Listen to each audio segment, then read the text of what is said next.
So again, with our lovely Miss P, we just had a quick little interruption. That's my really nice property manager. He was just double checking to make sure that the heat unit was working because they just had it repaired literally a few moments ago. Miss P got to do a quick little, hey, how are ya?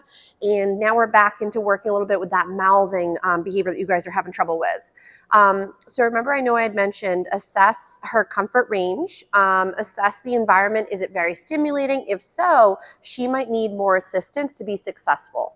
So, and I know I had mentioned that could be management, baby gates, using your leash in the home. Nice job, cuteness. But I would also make sure to have a couple treat stations throughout the home. Because again, if you're not going to be rocking your treat pouch, which you don't have to in the household per se all the time, I would really try to make sure that we're capturing moments where we want to reinforce behavior we'd like to have happen again. If she gets the exact same responses for good or bad from her perspective, there may be no real need to change what she's doing for now because she thinks it gives her the exact same, again, recognition. So remember, for a lot of puppies, you got to chew them, madam, is even negative sort of attention could still be viewed as a positive setup. So if let's say she's getting a lot more attention as she's pummeling you as you're entering the doorway and getting lots of loveys from her perspective, she might be thinking that maybe jumping and mouthing is what you guys are liking because it's getting reinforced. Even if you might be squealing in the background saying, oh my gosh, no, off, down, knock it off, that's too much. She might be hearing woo woo, again, barking with excitement as you're attempting to wrestle. So, Poppy, nice. So I would get in the rhythm of getting Miss P to do some lovely name recognition, which she's been doing great with, but then with bouncing back and forth between the environment and you. What I would also recommend is I like to practice with doorways that don't equal much. So like, for example, this doorway doesn't go to the outside world, but I like to make, I'm just moving my curtains out of the way, but I want to make it where I could practice coming in and out of that door threshold and see how she does. So sometimes practicing, maybe you pop in and out of the gated zone to the non-gated zone with her. Maybe, for example, you're stepping from the living room to the kitchen section of the home. A lot of times thresholds or going from one environment to another tends to be exciting or overwhelming, or when new things enter and exit the environment. So right now, Ms. P's noticed my little one off on the side doing her thing, playing on her section. So let's say I'm going to go ahead. I'm going to go and I'm going to pretend that I'm going to be entering the home. So obviously at home, you guys are not going to have a half door, but notice how that creates a little bit of anxiety. I would recommend sometimes just practice, and she's like, some weirdness on this wall, is practice a few of these moments where you step out of bounds and you do a couple find it. So this could even be behind the baby gate.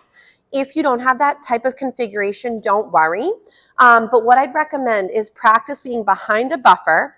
As you enter the environment, go right to her sniffer and go right into a little find it right on the floor.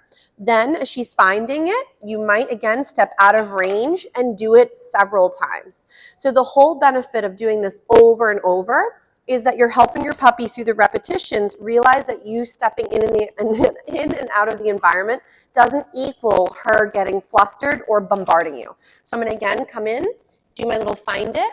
If let's say she's doing a really good job, you might do a couple of these reps and then go into some of these lovely find its.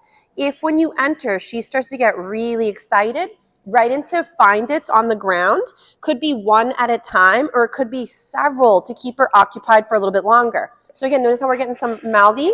So she's just really excited. I forgot to chew her last one. She's just really excited. So, but notice how I don't give her any attention for the things I don't love. So some folks will be like, well, you have to tell the dog off. You have to tell them no. Remember that if your babe doesn't quite know what those slogans mean and it doesn't actually give her something to do instead, she may still not realize what the heck you're spewing about. So if off, for example, equals get off of me, but then we're still squealing and touching, it might be a bit more confusing. What is it, Ebba? Oh, maybe check inside the thing. Oh, we got a lovely bang. She's like, that was a funny noise. So right here, if she gets a little startled, right into a little find it, just to help her boost her confidence again. But we're going to try again with sort of going behind the door and see how she does. Ready? So if you're finding working in and out of sections are tricky for her, This would be something I would practice before you know you have company coming over, before one of your friends is visiting, or before even you get home, is practice these little setups where as you enter, you go right into a find it. So I know that for her, so notice how we're getting a little bit more of this little jump. This is where she's saying this is a little bit harder than she was thinking, and she might need more assistance through some of the behavior. Okay, I'll come help you in 1 second, okay? So with Miss P, find it's for the beginning might be easier than telling her to go to a place and working a stay or asking her to sit. So because if, let's say, she is a little overwhelmed, movement behaviors, like I mentioned earlier, are going to be much more beneficial for her when she can't handle sitting still. Asking for a sit when she's almost like a shaken bottle of soda, she may just fizzle over and explode, not being able to contain those emotions or that big feeling. So definitely movement skills for the starter, and then transition into, okay, well, I notice you're doing much better. Let's go to our bed, or maybe here's a chew as people come in. So sometimes you can, I know, she's like, there goes the noise again. So Poppy's like, but this is very spooky. So if, let's say, Miss P gets a little bit unsure, she just isn't used to hearing it coming on and off right now. So Poppy, ready? So if she's a little bit uncertain, good job. We'll get her up and wiggling. Ready? Come here, cuteness. So we'll go right into a little find it. Nice. So when in doubt, get her up and moving. Ready? Poppy. Yes, good girl. Wonderful. So this way she's not so stuck on the thing. Ready? Poppy says, guys, there's just been so many crazy noises today. Nice job with your find it's. But remember, training won't be linear. There's definitely going to be in and outs of where your puppy's saying, this is amazing. Maybe other times where they're like, this is a little confusing. And other times where maybe they're a little bit emotionally overwhelmed. Remember, though, no learning will take place if your puppy is frazzled and way past their threshold.